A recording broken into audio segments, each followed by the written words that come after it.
Ladies and gentlemen, thank you for joining us here today. Wanted to take a few moments to provide an update for you as much as we can relative to the investigation from yesterday's shooting at Boise Towne Mall.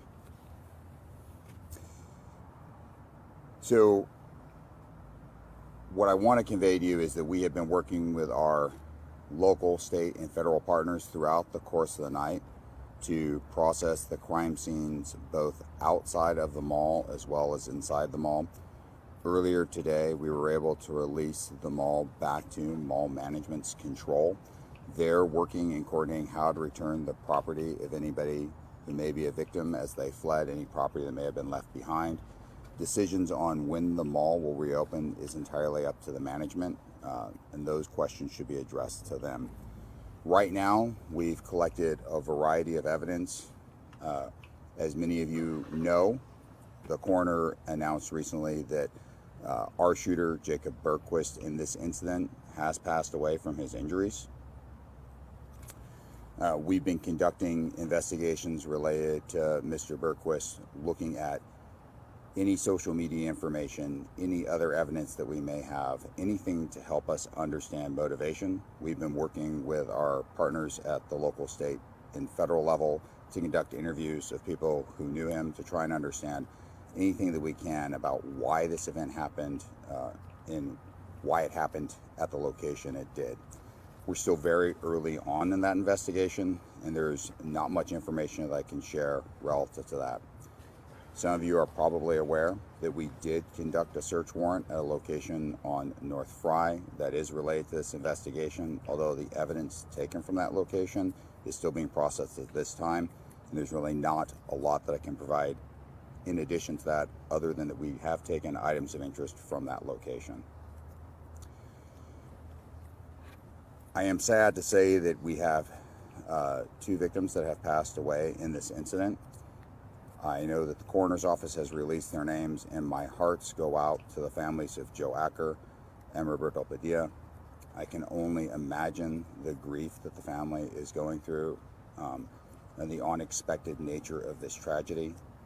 My heart goes out to any of those that were directly affected and the family members of those directly affected or injured in yesterday's events, as well as to the community at large as we struggle with this traumatic event that's occurred here. I know that we provided in the press release a timeline that essentially walks you through the events as we understand them at this time.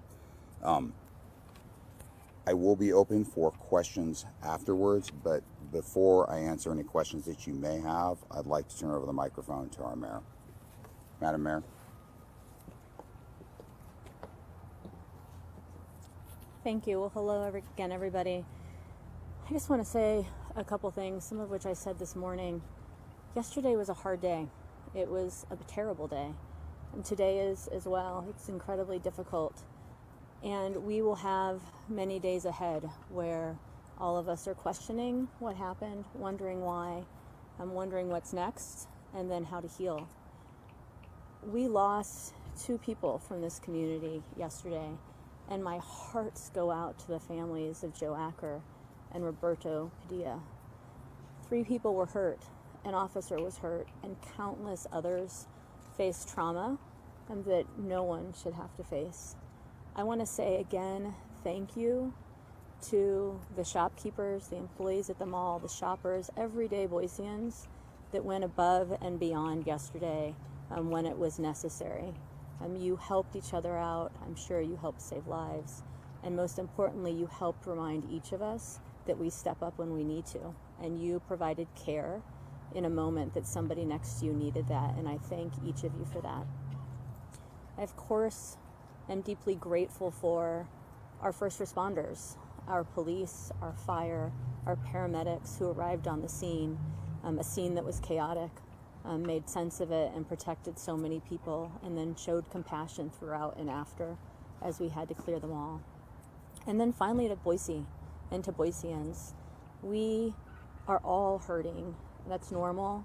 It's to be expected. It's not something that we ever want to experience ourselves, but we need to acknowledge that, because it is in that acknowledgement that we can have the important actions and conversations to help us heal moving forward. And so as we honor and respect the privacy of those who are most impacted by this horrible event, we're going to create opportunities for people to heal and to come together. And we'll have information soon on a vigil that people can participate in. But again, I'm going to ask everyone to honor the privacy of these families. And then finally, if any of you out there are feeling sad, alone, confused, worried, find someone to talk with.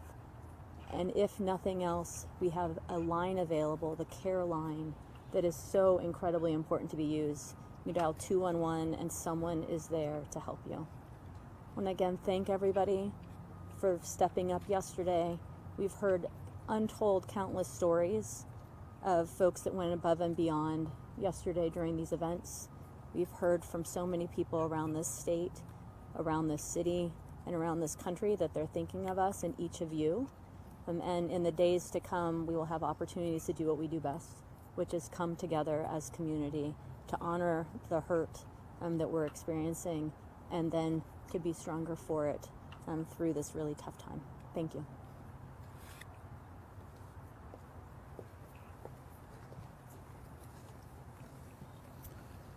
I'd open the floor for questions. Sir on the red tie. How long do the police intend to remain at the Boise Towne Square location? So we will have an enhanced police presence there for the foreseeable future out of the public's concern. For obvious security reasons, I'm not going to talk about what that security footprint is, but there will be a noticeable visible presence. We'll determine at what time it seems best for us to start to draw back that presence. Yes, sir. Chief, you mentioned it's a multi-state effort right now between you and other agencies. Can you discuss which states you're working with and what relation they may have to the suspect? So what I think is fair to say in the investigation at this point, whenever we look at an incident like this involving an active shooter with murderous intent, we will go through, we'll contact family, we'll look at colleagues. Obviously, in this day and age, that involves several different states. We're leveraging our partnerships with our federal partners, the FBI particularly, to help make and conduct several of those interviews for us. But because the investigation is still ongoing, we may need to contact additional family members. I would not like to highlight at this time family or friends' locations in the states they're in. I noticed that there was a police presence last night at the suspect's home. Is that something that's going to be also continued for the foreseeable future? No, the presence that I believe you're speaking about, the Fry location, the presence there was simply so that we could secure the location until we could effect a search warrant on the location. That warrant is being executed today. We are gathering evidence. Once that's seen secure, there won't be a reason for a presence there anymore. Sure. We're hearing certain rumors online about possible threats that may have been made by this individual in days or weeks prior to the events at the mall.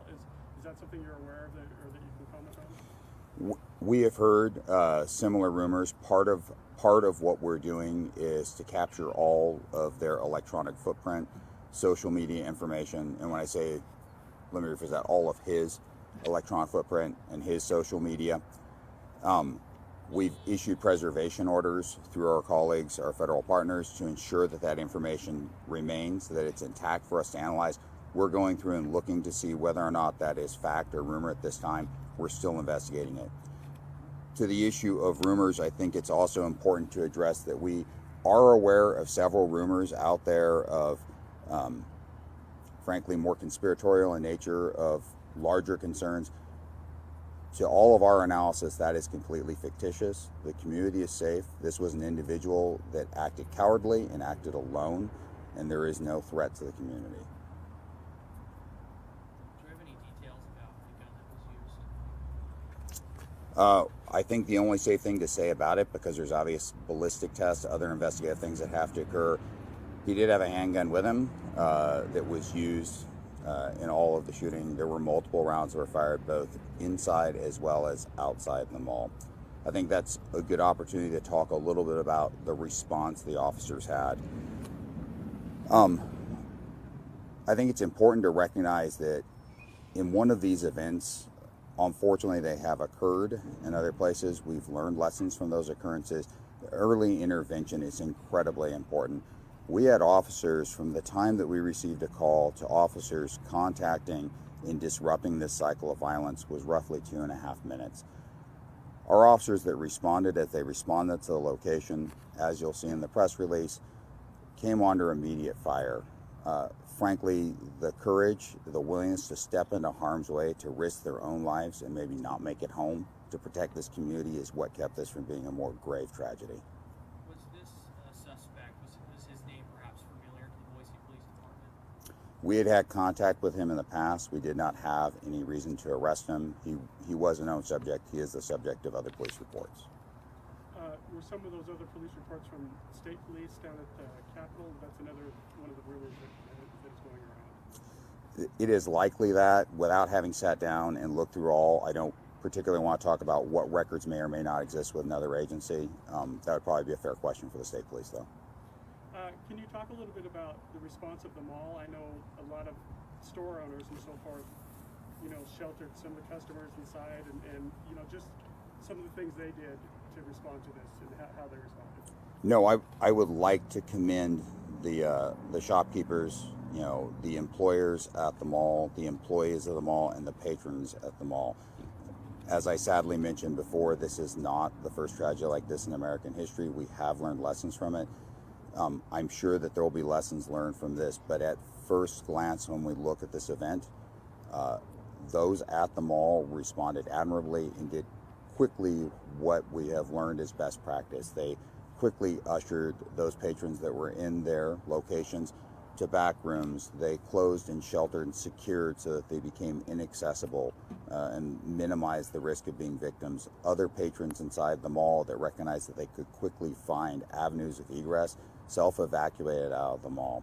I think it's important to mention that as we sit down and we talk about the number of injuries that we have, the numbers that the police department is citing are those that we know of that are captured in criminal reports at this time.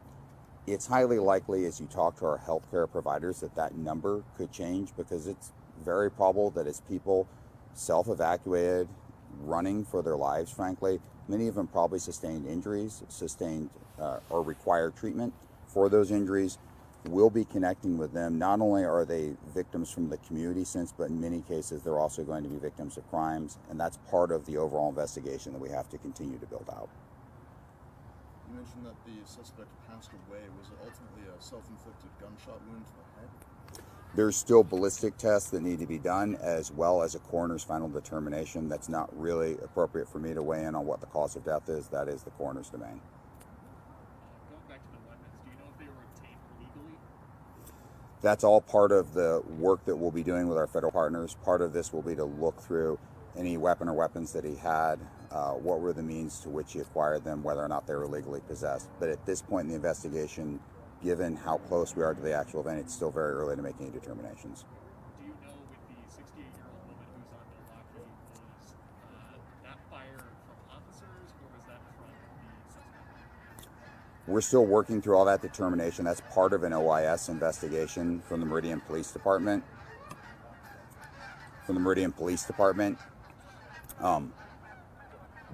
We will continue to look at that. There's obvious ballistic analysis that has to be performed for us to make a final determination on that.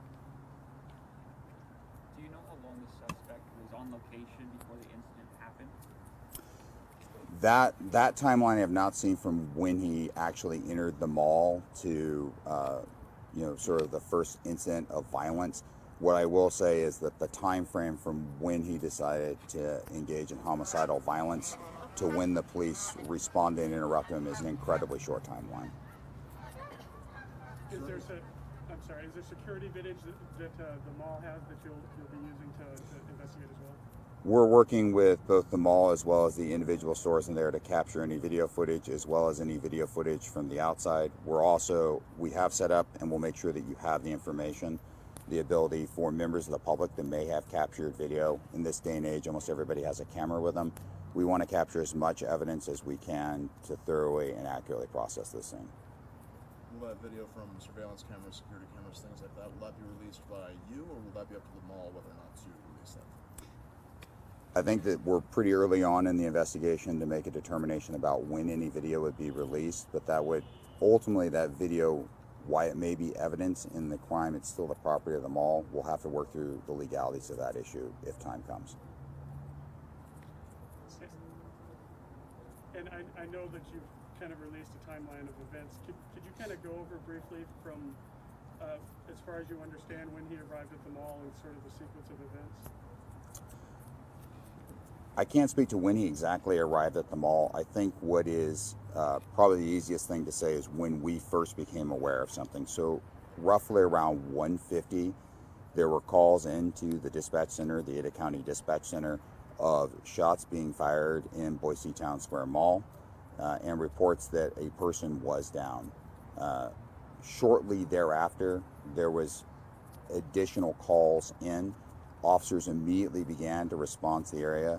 They had a description that matched our deceased suspect. They had a description that was broadcast very early on. And again, within about 2 to 2.5 minutes, we have an officer that spots the individual matching that description. They quickly go to challenge and intervene and come under fire. And at that point, did the suspect flee the premises of the mall at some point? And that's how they... There were several shots that were fired inside the mall. The police encountered the suspect outside the mall, and that is all subject to the officer-involved shooting investigation. I know it's still early, but was there any relationship between any of the victims and the suspect that you know at this time? Not that we're aware of at this time, but those are things that we continue to look into. We want to understand any motivation, any cause here, if for no other greater reason, to learn everything we can to try and help prevent any future tragedies like this. So just to be clear, there's no motive at this time that you guys are aware of? We're still working to determine that. Sheriff, in terms of the shots that were shot, I don't think they really said them on the floor. You mean like at the floor, actually? I'm sorry, you're just, with the mask, it's kind of hard to hear you. In the release, it mentioned the shots that were shot at the floor. Does that mean like the floor or like throughout the actually down? We're still looking at the video. What we know is that they're shot at a downward angle and they impacted on the floor. I think we have the challenge of the suspect is deceased, the ability to interview and understand what, if anything, he may have been aiming at. We're going to have to work very carefully to repiece things through both video imagery and ballistics to determine if there was anything that was intentionally being aimed at. Did the suspect work at the mall, or do you know if he had any relationship with the employees that were there? We do not believe that he had any employment history with the mall. He was a subject that was known to the mall. He had frequented it before. Mall security had contacted him on past occasions. About what exactly? Other instances that had occurred at the mall. I think I have time maybe for one more question. Can you describe any of those incidents and why the suspect was known to both Boise police, mall, and maybe other law enforcement agencies? They were generally what could be categorized as disorderly conduct sort of calls in nature, trespass calls in nature for sort of disruptive behavior. That would be appropriate to categorize what the mall, how the mall viewed their interactions with them, as well as previous police contacts. Thank you very much for your time in coming out today. Thank you.